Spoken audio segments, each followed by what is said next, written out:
What is up, my friends? You are very welcome along to today's Anfield Agenda transfer news roundup. I'm going to be giving you the latest on Liverpool's successful move for Georgie Mamardashvili. I'm going to be telling you what we can expect next. A little update on Rio Moha, a phone call that took place from Martin Zubimendi and Richard Hughes, and a few other bits and pieces over the next 8 to 10 minutes. We'd love to know your thoughts once you've watched the video. Do let us know in the comment section. Drop a like if you enjoy it, and as you can see, we're now just 99 subscribers away from 270,000, so if you haven't subscribed, please do, and don't forget to check out our Clips channel as well. Just one last thing before we jump into today's video. Can confirm now we are all booked in and good to go. November the 15th, Friday night, myself, Carl Porter and Mr. Paddy Doyle Music will all be taken to the stage at the Hot Water Comedy Club in Liverpool for a fantastic night of song, comedy and me being a bit of a prat. So I hope you guys can come along and join us. I'll give you ticketing details soon, but the show is all booked in. It's going to be £20 per ticket and it's going to be an all ages event. Right, let's get into it. So, Georgie Mamardashvili, where are we at? And what can we expect over the next day or two? Well, Sam Maguire broke a very interesting story earlier on today to say that Georgie Mamardashvili rejected a move to Chelsea previously in this summer, because we all know Chelsea are just short of goalkeepers, just have the 7 or 8 of them on the books there at the minute. So obviously he rejected that move because he's not nuts. So where are we at then? Well, what's going to happen is Liverpool are going to sign an agreement to buy him in 2025 so as he can go on loan to Bournemouth for the upcoming season directly from Valencia. So if Liverpool bought him this minute, this day, they couldn't loan him to another Premier League club in this same window, so he'd have to either stay in Valencia or go elsewhere for a season. So obviously Liverpool want him to get used to Premier League football, so the agreement is in place that will see Georgie Mamardashvili join Liverpool in the summer of 2025. It is all signed up and agreed, so don't worry about that. But for the next season, he will go on loan to Bournemouth, where we'll get to have a look at him up close and, well, see what we can expect whenever it is that Alisson Becker departs. Now, I should put a caveat in here to say, to the best of my understanding, there's no imminent departure of Alisson Becker coming next year or anything like that, but the club are just looking to future-proof against any potential headaches with regards to everything, pretty much. Well, if Alisson leaves, you don't want to be going out to the transfer market and having to find a replacement when people know you're desperate, so it makes sense to do this now. Also on top of that, we're talking about €80,000 a week in wages, which will be about what, 70 million or £70,000 per week.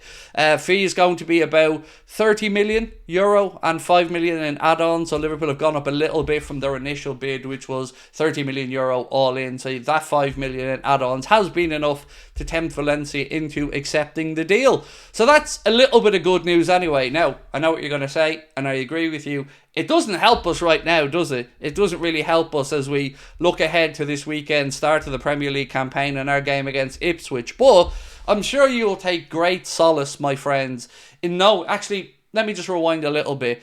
Once again, I'm going to call out The Athletic and I'm going to call out James Pearce on this occasion.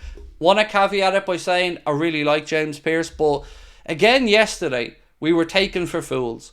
You've seen James Pearce reporting, now whether he was told this or not, everybody knew it wasn't true, that Liverpool had no interest in bringing in a goalkeeper in this market, that Liverpool weren't looking to bring in a goalkeeper in this summer's window. And a mere few hours later, here we are, talking about a deal that's agreed. I don't understand how people can write this with a straight face. Even if that is what he was being briefed by the club, everybody knew about Georgie Mamardashvili. We were talking about him for weeks. So to say that there was no interest and that Liverpool had no intention to sign one, I just feel, again, it's their own reputation that these guys are damaging. And I say that with a heavy heart to somebody who very much does like James Pearce, always found him to be a lovely guy. But you can't get away with this stuff. You can't just keep telling porkies and think that everyone's just going to not remember it. So again, I would say people need to step up and grow a backbone here and stop trying to spoon feed us stuff that we know isn't true. Anyway, so we missed out on Martin Zubimendi, and I'm sure you're as disappointed in that as I am, as angry in that as I am, but I'm about to make it all better, because Liverpool did receive a phone call. Zubimendi spoke directly to Richard Hughes to thank him for all of his efforts in helping him get a bigger contract at Real Sociedad. So I know that's going to help me sleep tonight, knowing that he got to speak to Richard Hughes and thank him for getting him more money. I wouldn't mind a conversation with Richard Hughes. It'd be a little bit different, I would imagine, to the one that Zubimendi just had with him. Mine would be more a case of, what have you been doing since you've come in? How are we in this shambolic position? When are you guys going to stop taking the fans for idiots? And why, oh why, is it again a case of it being Zubimendi or nobody? And that's what's being reported by many journalists today. Paul Joyce, I believe, one of them, who said that it was always going to be him or nobody for Liverpool. Well, I guess we can say nobody then, because we didn't sign him. And here we are again, going into now another season, underprepared, without the signings, and it just isn't acceptable. We have to get business done. We can't just sit on our hands between now and the end of the window. It's officially 2 months since the summer transfer window opened, and Liverpool, as of yet, haven't brought on a single player that they can register for this season. Now, we do have a little bit on Rio Nyamoha as well. A lot of people have been asking about what's going on there. I see a Liverpool Academy account gave an update to say that everything is okay as far as they're aware. They've been asked to stop posting about it, but that the deal will be announced and clarified soon. Take from that what you want. It's a bit weird again, somebody being told that they can post something, but it is what it is. But it is a question, of course, that's come up quite a bit. So Rio Nyamoha will be announced soon enough.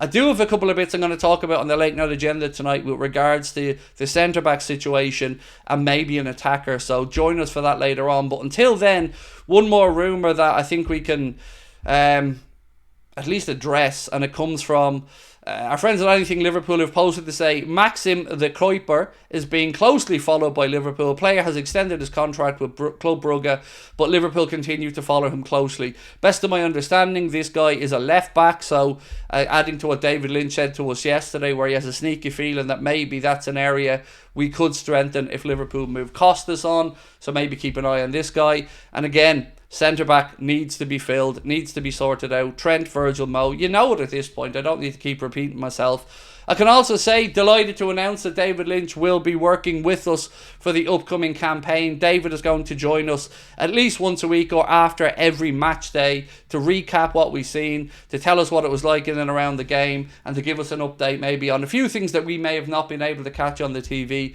So David's going to do that with us at least once a week or after every game. And on top of that, we're going to have David on once a week in every transfer window as well. Minimum once a week, I should say. It's been a pleasure getting to know and working with David over the last month or so, and we're looking forward to continuing that relationship into the future. So, my friends, it is now over to you.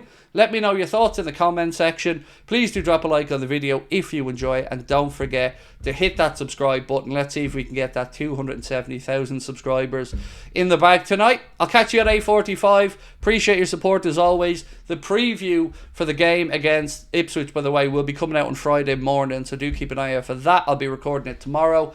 Until later on, my friends, thanks for watching, and hopefully we have a more upbeat evening this evening. I'll talk to you soon. Bye-bye.